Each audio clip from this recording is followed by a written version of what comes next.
سلام، در این ویدیو در خدمت شما هستیم با معرفی هویه سوگون مدل T60 به اضافه پایه TJ8. تا آخر این ویدیو با ما همراه باشید.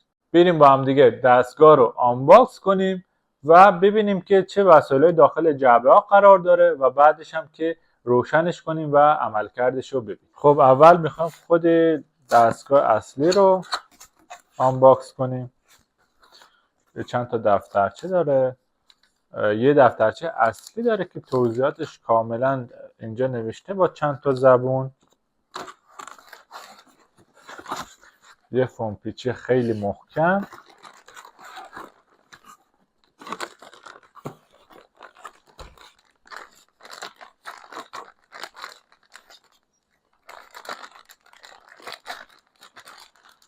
دسته مدل T210. 3 تا نوک هویه از برند ماگما، سرصاف، سرکج و تبری.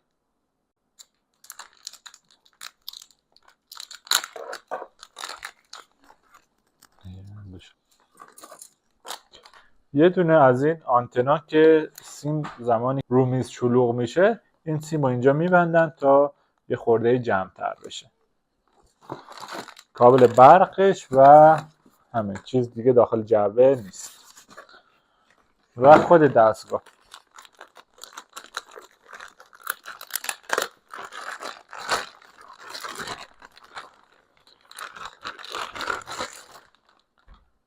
یه دستگاه خیلی شیک و کاربردی.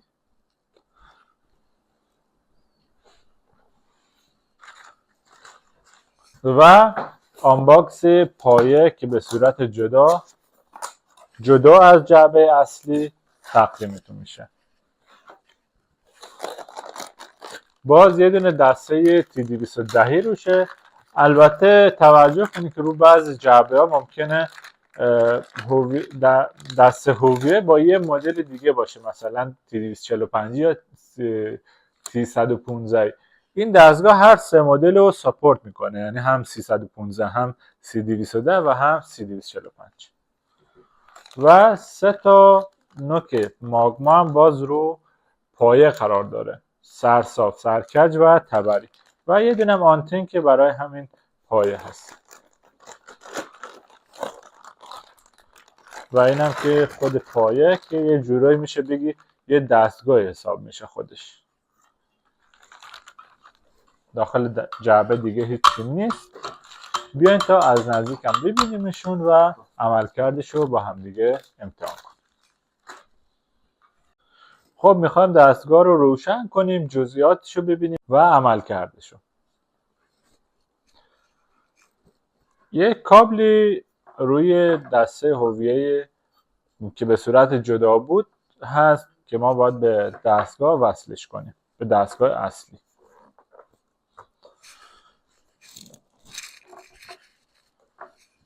تقریبا 1.5 متر طول کابل این پایه است که ما میتونیم مثلا این دستگاه رو یه طرف میز قرار بدیم و پایه رو یه طرف دیگه.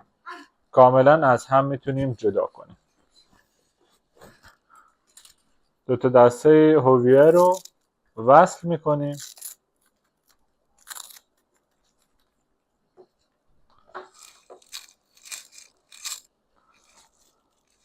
گفتیم که روی این دستگاه هر 2 تا دسته C210 هست. ما میتونیم یه C210 بذاریم روش برای مثال و یه 315، ولی الان هر 2 تاش C210 هست. یه دونه از نوکاش هم وصل کنیم.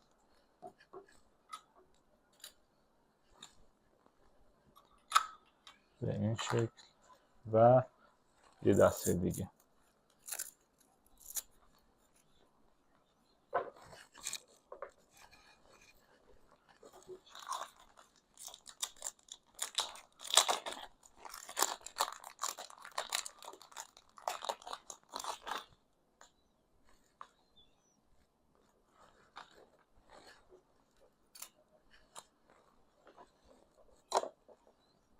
به این صورت.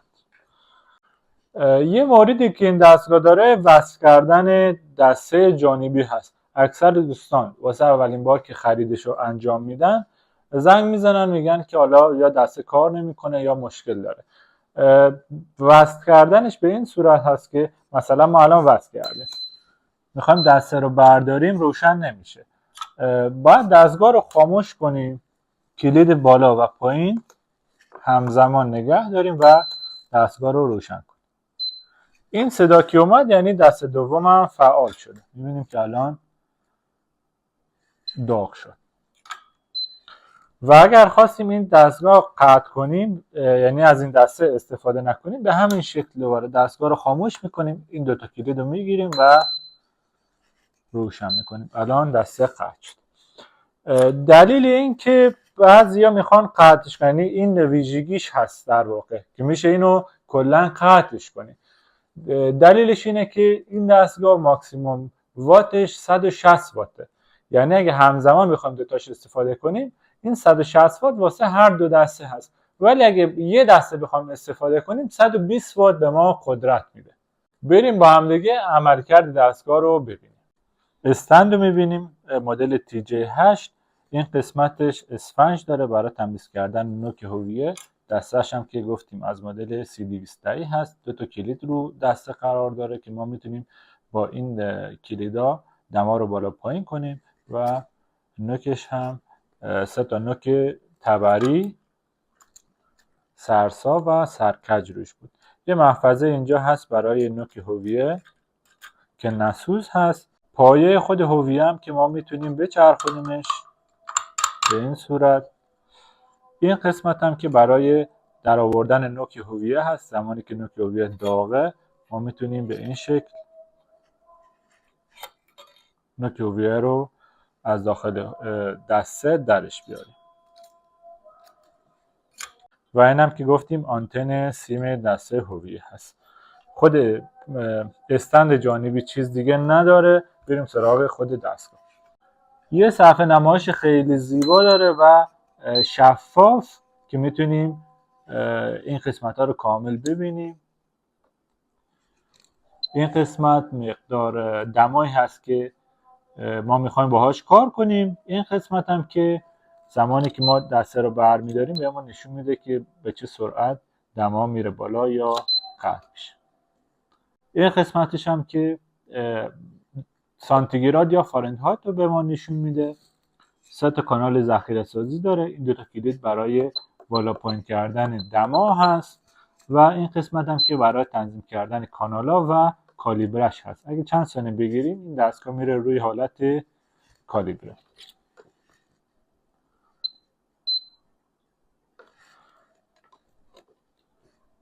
اگه بخوایم دستگاه بره رو حالت استندبای ولی کامل خاموشش نکنیم، این 2 تا کلید رو همراه هم میگیریم و دستگاه آف میشه.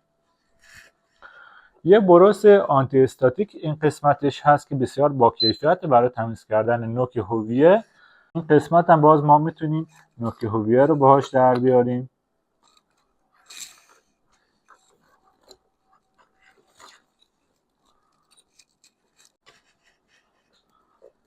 پشت دستگاه این قسمت محل نوک هویه ها هست. مثلا اگه چند تا نوک هویه اضافه داریم میتونیم این قسمت قرار بدیم.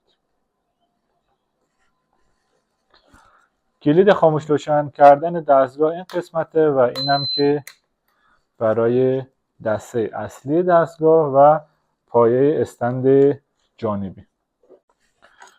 دسته که رو خود دستگاه قرار داره هم باز کلید تنظیم دما داره. دقیقا مشابه هم هستن. هر دو دسته C210 هستن و قابلیت بالا پایین کردن دما از رو خود دسته. هرچی در مورد این دستگاه نیاز بود ما گفتیم، چیز دیگه نداره. مشخصات دستگاه رو به صورت کامل بهتون گفتیم. اگر قصد خرید این دستگاه رو داشتین میتونین از سایت 1200 موبایل با 7 روز مهلت تست و ضمانت اصالت کالا تهیه کنید.